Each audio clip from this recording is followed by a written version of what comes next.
आज है दोस्तों 21 सितंबर और आज है वर्ल्ड अल्जाइमर्स डे। और अल्जाइमर्स एक ऐसी बीमारी है जिसमें कि मेमोरी लॉस होने लगता है, याददाश्त की प्रॉब्लम हो जाती है। और अक्सर ये ओल्ड पेशेंट्स में ज़्यादा होता है, ओल्डर लोगों में ज़्यादा होता है, 60 साल से ऊपर ज़्यादा होता है। 50-60 साल में भी हो सकता है, लेकिन 60 साल जैसे एज बढ़ती है उसमें ज़्यादा होता है। इस बारे में हम बात करने वाले हैं क्योंकि इसमें कई बार ये मिसडायग्नोस हो जाती है, कई बार लोगों को लगता है बुढ़ापा है। तो ये क्या चीज़ें होती हैं, इस बारे में बात करने वाला हूँ। नमस्कार फ्रेंड्स, मैं हूँ डॉक्टर रवि, आप सबका स्वागत करता हूँ मेरे चैनल पे। दोस्तों, इस बार का जो थीम है कि time to act on dementia, time to talk about Alzheimer's. मतलब डिमेंशिया जो होता है, मेमोरी लॉस, मतलब डिमेंशिया एक न्यूरोलॉजिकल प्रॉब्लम है जिसमें कि ब्रेन्स के जो न्यूरॉन्स होते हैं, नसें जो होती हैं, वो डैमेज होने लगती हैं, धीरे-धीरे डिजनरेट होने लगती हैं। तो ये इसमें कॉग्निशन की प्रॉब्लम होती है, समझ की प्रॉब्लम होने लगती है और धीरे-धीरे जैसे कि हमारा शरीर बूढ़ा होता है तो कुछ लोगों में, सब में नहीं होता है, ये डिजनरेशन होने लगता है। तो कुछ प्रोटीन्स पाए जाते हैं, कुछ क्रोमोसोम्स के म्यूटेशन होते हैं, जैसे क्रोमोसोम नंबर 21, 14 इनके म्यूटेशन में होता है। कुछ जीन्स होते हैं जिसमें कि म्यूटेशन की वजह से प्रॉब्लम होने लगती है। कुछ प्रोटीन्स पाए गए हैं जो कि हमारे ब्रेन में पाए जाते हैं, एमाइलॉइड प्रोटीन्स कहते हैं। एमाइलॉइड प्रिकर्सर प्रोटीन का एक्युमुलेशन होने लगता है। ये कई बार ऐसा सीटी स्कैन में पता नहीं चलता है। तो जैसे नॉर्मली क्या होता है, 60-70 साल में नहीं कहते हैं लोग कि बुढ़ापा आ गया है लोगों में और लोग भूलने लगे हैं, भूलने की प्रॉब्लम होने लगी है। लेकिन जो अल्जाइमर्स डिमेंशिया होता है, ये डिमेंशिया का 60% मतलब कवर करता है। 60% जो पेशेंट होते हैं मोस्टली एक अल्जाइमर्स डिमेंशिया के नाम से पीड़ित होते हैं। एलियोस अल्जाइमर्स एक साइकियाट्रिस्ट थे, उनके नाम पे अल्जाइमर डिजीज़ का नाम पड़ा है। और उन्होंने एक पेशेंट में देखा था जिसमें कि डिमेंशिया की प्रॉब्लम शुरुआत में उन्होंने डायग्नोस किया था। और भी वजह हो सकती हैं, जैसे fronto temporal dementia, vascular dementia होती है। वैस्कुलर डिमेंशिया का मतलब ब्लड प्रेशर बहुत हाई वाई हो जाता है तो वैस्कुलर डिमेंशिया हो जाता है। और कुछ लोग अल्कोहल लेते हैं, आपने देखते हैं जो लोग बहुत लंबे समय से अल्कोहल ले रहे होते हैं उनमें भी ये डिमेंशिया पाया जाता है। डिमेंशिया एक प्रोग्रेसिव बीमारी है, इसको मतलब रोका नहीं जा सकता है। हाँ, इसकी स्पीड को स्लो किया जा सकता है, क्योंकि जिसमें भी ये होना शुरू हो जाता है उसमें क्या होता है, जो एमाइलॉइड प्रोटीन होता है, जो प्लाक होते हैं, ए बीटा प्लाक्स, ये मतलब जमा होने लगते हैं। एक तरह का प्लाक जमा होने लगता है ब्रेन में, मतलब इकट्ठा होने लगता है और ब्रेन की जो न्यूरॉन्स होते हैं वो डिजनरेट होने लगते हैं। इसकी प्रोग्रेस को रोका जा सकता है। कई बार ये मैक्सिमम चांस देखा गया है, जैसे 60 साल में देखा गया है कि 3 से 4% लोगों में ही होता है। लेकिन जैसे-जैसे एज बढ़ती रहती है, 80 से ऊपर लोग जाते हैं, बुढ़ापा आ जाता है, तो कुछ लोगों में देखा जाता है कि 1/3 पेशेंट में ऐसा बीमारी हो जाती है। कहने का मतलब कि अगर 90 साल के लोग हैं, तो उसमें से 1/3 लोगों को ये अल्ज़ाइमर्स होने के चांस होते हैं और 60 साल के हैं तो उसमें 3 से 4% लोगों को ही होता है, ज़्यादा लोगों को नहीं होता है। जैसे-जैसे एज बढ़ती है, इसका रिस्क फैक्टर बढ़ जाता है। किसी का एजुकेशन उतना ज़्यादा नहीं है, इंटेलिजेंस ज़्यादा नहीं है, समझ ज़्यादा नहीं है, तो उसमें होने के चांसेस ज़्यादा होते हैं।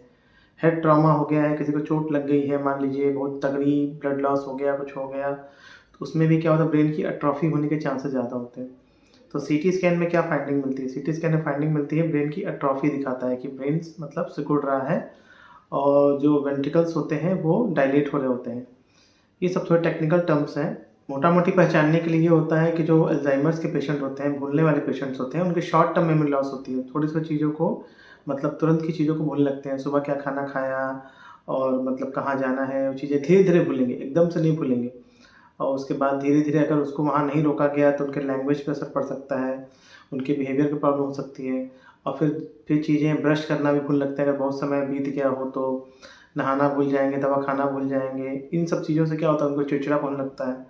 और ऐसे पेशेंट में अगर इन चीज़ों को कंट्रोल नहीं किया गया तो कुछ समय के बाद डिप्रेशन होने के चांसेस हो जाते हैं और उसके बाद उनको हैलुसिनेशंस भी हो सकते हैं और दिखना ज़्यादा लगता है, उनको विज़ुअल हैलुसिनेशन ज़्यादा होने के चांस होते हैं। मतलब ऑडिटरी कम होता है इसमें, यहाँ सुनाई मतलब उतना नहीं देगा।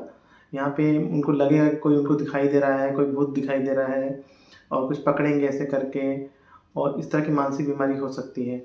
और उनमें एम्बैरेसमेंट हो सकता है, नींद की प्रॉब्लम हो सकती है, चिड़चिड़े वो हो सकते हैं, क्योंकि अगर उन्हें चीज़ें याद नहीं आएँगी तो चिड़चिड़ापन तो होगा ही। और ये जो चीज़ें होती हैं धीरे-धीरे होती हैं और इसलिए इसको रोकना बड़ा ज़रूरी होता है, घरवालों को पहचानना बड़ा ज़रूरी होता है। कई बार तो लोगों को समझ ही नहीं आता है, इतना स्लो होता है वो। जब वो लोगों को पहचानना भूल जाते हैं, सामान कहाँ रखना है वो भूल जाते हैं, लोगों को पहचान ही नहीं पा रहे हैं, नहाए कि नहीं नहाए, क्या किए, घरवालों को पहचानने भूल जाते हैं या गुस्सा करने लगते हैं या फिर उल्टी-सीधी बातें करने लगते हैं, तो कई बार घरवालों को लगता है कोई प्रॉब्लम हो गई है। तब जाके ये डायग्नोसिस बन पाती है। अगर उनको उदासी ज़्यादा आ रही है, चुपचाप रह रहे हैं, कोने में पड़े हुए हैं या उनको नींद नहीं आ रही है, भागने-दौड़ने लगते हैं, तो घर वाले फिर सोचते हैं कि हाँ, इनको कोई सब परेशानी हो गई है या इनको न्यूरो या मानसिक डॉक्टर के यहाँ दिखाना चाहिए। और इनके जो बेस्ट डॉक्टर होते हैं वो साइकियाट्रिस्ट ही होते हैं, क्योंकि कई बार अल्जाइमर डिमेंशिया या जो भी डिमेंशिया होती है, इसमें साइकोलॉजिकल इश्यूज़ भी आ जाते हैं, तो इसलिए देखना बड़ा ज़रूरी होता है। और इसमें हम कुछ दवाइयाँ देते हैं जिसमें कि इनके जो ब्रेन्स के जो डैमेज हो रही है, और इसमें एक चीज़ और होती है, एसिटाइलकोलिन एक नाम का केमिकल होता है, उसकी कमी होने लगती है। तो हम ऐसे केमिकल देते हैं, ऐसी दवाइयाँ देते हैं जो कि एसिटाइलकोलिन के तोड़ने को रोक देती हैं। एसिटाइलकोलिन सबसे मोस्ट कॉमन तो दवा होती है, डोनेप्राज़ोल के नाम से आती है, इसका केमिकल है, इसको हम देते हैं, इसको रात में दिया जाता है और इससे उसका टूटना मतलब कि कम हो जाता है एसिटाइलकोलिन का केमिकल का। और बाकी अगर कोई मूड की प्रॉब्लम है, मन उदास है, नींद नहीं आ रही है, तो बाकी चीज़ें आती है। अगर मान लीजिए मॉडरेट सीवियर लेवल की अगर अल्जाइमर्स की बीमारी हो गई है, भूलने की बीमारी, तो हम मेमेंटिन नाम का एक केमिकल भी ऐड कर देते हैं। टैबलेट मेमेंटिन 5 mg 10 mg में भी आता है और डोनेप्राज़ोल 5 mg 10 mg में आता है। तो जैसा सिम्पटम होता है उसके हिसाब से दिया जाता है। और घर उनको साथ में लोगों के साथ बैठना उठना होता है, अकेला नहीं छोड़ना है। आजकल के ज़माने में क्या हो रहा है, क्योंकि न्यूक्लियर फैमिली ज़्यादा हो रही है, पहले के समय में जॉइंट फैमिली होती थी, तो जो बूढ़े लोग होते थे वो अपने छोटे-छोटे नाती-पोतों के साथ रहते थे। अब क्या है, अकेलापन ज़्यादा है तो चीज़ें प्रॉब्लम ज़्यादा हो रही हैं। तो इसलिए साथ में रहना बड़ा ज़रूरी है, साथ में कुछ योगा एक्सरसाइज़ेस करना चाहिए, साथ में अनुलोम-विलोम, भ्रामरी, प्राणायाम जो भी आप कर सकते हैं। और लोगों के साथ बैठिए, बातचीत करिए। जो बेटे हैं उनको भी अपने माँ-बाप को थोड़ा टाइम देना चाहिए और स्ट्रेस नहीं लेना है, ज़रूरत से ज़्यादा किसी बात को सोचना नहीं है और बाकी फल का सेवन करना है। और अगर आपका अर्ली डायग्नोसिस हो जाए तो सबसे अच्छा होता है। और जब एक उम्र पे 60 साल 70 साल पे होता है, तो अक्सर घर वाले ये सोचते हैं, बच्चे सोचते हैं कि अरे पिताजी तो बूढ़े हो गए हैं, वो तो बोलते सठिया गए हैं, इनकी प्रॉब्लम हो गई है, नॉर्मल ये बुढ़ापा वाला प्रॉब्लम है, याददाश्त की प्रॉब्लम बुढ़ापे में हो ही जाती है। क्योंकि कई बार ऐसा नहीं होता है, नॉर्मल बुढ़ापा एजिंग जो होता है वो एक अलग होती है और अल्जाइमर डिमेंशिया एक अलग बीमारी है। एजिंग जो होती है वो बीमारी नहीं होती है, उसमें इतना भूलना नहीं होगा कि इंसान अपना ब्रश करना ही भूल जाएगा, कल को उसको क्या बोलना है किसी सामने वो भी भूलने लगेगा, पहचानना ही एकदम भूल जाएगा, मतलब फेस ही नहीं पहचान पाएगा।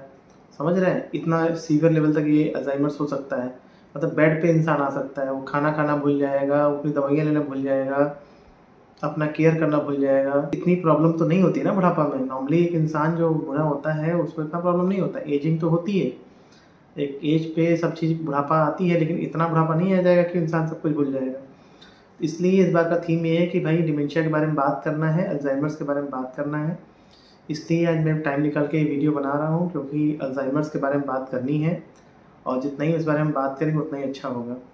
एक बात मैंने कई बार जो बताया है वो मैं बताता हूँ कि नॉर्मली जो भूलने की बीमारी कई बार अक्सर जो यंग जनरेशन में होती है, 20 साल, 25 साल, 30 साल के बच्चों में, 15 साल के बच्चों में, जो लोग बोलते हैं कि हमको भूलने की प्रॉब्लम हो गई है, हमको कुछ याद नहीं रहता है आजकल, ये जो चीज़ होती है इसको स्यूडो डिमेंशिया कहते हैं। स्यूडो डिमेंशिया का मतलब यहाँ पे ये होता है कि इसका लैक ऑफ कंसंट्रेशन की वजह से, ओवर थिंकिंग की वजह से दिमाग में बातें चल रही हैं, विचार चल रहे हैं, हम फोकस नहीं कर पा रहे किसी चीज़ को, हम सामान तो रख रहे हैं यहाँ पे, हमारा ध्यान कहीं और है। और या फिर मन में कोई बातें हैं, इरिटेशन है या कोई और बीमारी है, ओसीडी है, चिड़चिड़ापन चल रहा है या डिप्रेशन है, ठीक है, मन में कोई उदासी है किसी बात को लेकर, या फोबिया है, पैनिक है, या करियर का बहुत स्ट्रेस है, पढ़ाई को लेकर टेंशन हो रहा है। कई बार नॉर्मली होता है कि हम पढ़ाई करते हैं तो एक बार में हमको सब कुछ याद नहीं होता, ये नॉर्मल है। बहुत से लोग सोचते हैं कि भाई हम 2-4-5 बार पढ़ लिए, हमें याद नहीं हो रहा है। तो होता क्या है, जब हम कोई चीज़ फोकस से करते हैं, मन से करते हैं, इंटरेस्टफुली करते हैं, तो हमें चीज़ें ज़्यादा याद होती हैं। वो एक अलग टॉपिक है, इसके बारे में मैंने पहले ही बात किया है और आगे आप बोलेंगे तो फिर कभी बात करूँगा। उसको हम स्यूडो डिमेंशिया कहते हैं और वो बिल्कुल वहाँ पे ब्रेन नॉर्मल होता है, वहाँ पे ब्रेन में डिजनरेशन नहीं हो रहा होता है, ब्रेन ख़राब नहीं हो रहा होता है। यहाँ पे क्या होता है, जो अल्जाइमर डिमेंशिया होता है, यहाँ पे ब्रेन की एट्रोफी हो रही होती है। यहाँ पे जैसे मैंने बताया कुछ एमाइलॉइड प्रोटीन्स होते हैं, उसका एक्युमुलेशन होने लगता है, जमा होने लगता है, एपीपी प्रोटीन्स कहते हैं, एपोलिपोप्रोटीन ई होता है, बहुत सारे प्रोटीन्स के जमा होने लगते हैं। अगर इन सब पेशेंट्स की बायोप्सी कराई जाती है तो न्यूरोफाइब्रिक टैंगल्स पाए जाते हैं। तो ये भारी भरकम नाम है जिसको आपको जानने की ज़रूरत नहीं है, लेकिन इतना जानने की ज़रूरत है कि हाँ, अल्जाइमर्स एक स्लो बीमारी है, धीरे-धीरे हो गया, 5 साल 10 साल में होता है और बढ़ते जाता है। नॉर्मली जो यंग जनरेशन में होता है, जिनको कि 2-4 महीने से भूलने की प्रॉब्लम हुई है और बाकी चीज़ें याद रह रही हैं, वो अल्जाइमर्स नहीं होता, वो डिमेंशिया की प्रॉब्लम नहीं होती है और याददाश्त की प्रॉब्लम नहीं होती है। ऐसे पेशेंट में याददाश्त की दवा नहीं दी जाती है। बहुत से लोग मुझसे कंसल्ट करते हैं तो बोलते हैं कि डॉक्टर साहब हमको याददाश्त की दवा दे दीजिए, मेमोरी बढ़ाने की दवा दे दीजिए। तो याददाश्त की दवाइयों से इस तरह के बच्चों में उतना फ़ायदा नहीं होगा। अल्ज़ाइमर्स के बारे में बात करिए, अगर आपके माँ-बाप या आस-पड़ोस में कोई भी अगर बूढ़े ऐसे हैं जिनको आप देख रहे हैं कि बहुत सारा प्रॉब्लम हो रहा है, तो उसे किसी पास के न्यूरोलॉजिस्ट के पास में या साइकियाट्रिस्ट के पास ले जाइए और इलाज कराएँगे तो फ़ायदा ये होगा कि उनका जीवन जो है थोड़ा अच्छा बीतेगा। बीमारी तो बढ़ती रहेगी क्योंकि न्यूरॉन्स तो डिजेनरेट कर रहे हैं, लेकिन उसका प्रोसेस बहुत स्लो हो जाएगा, मतलब बहुत धीरे-धीरे खराब होगा, तो उनका ज़िंदगी कट जाएगी। नहीं तो बहुत जल्दी परेशानी हो जाएगी और आप समझते ही हैं। उम्मीद करता हूँ फ्रेंड्स आपको ये टॉपिक काफ़ी पसंद आया होगा, और पसंद आया होगा तो मेरे चैनल को सब्सक्राइब करिएगा जैसे आप करते हैं। जो भी आपके कमेंट होंगे कमेंट करके बताइएगा। आज मैंने इस पे वीडियो बनाया, आगे मैं वीडियोस बनाता रहूँगा, लाइव आता रहूँगा और ऐसे ही अपने प्यार दिखाते रहिए मेरे चैनल को। मिलते हैं फ्रेंड्स किसी नए वीडियो में या लाइव में, तब तक के लिए नमस्कार।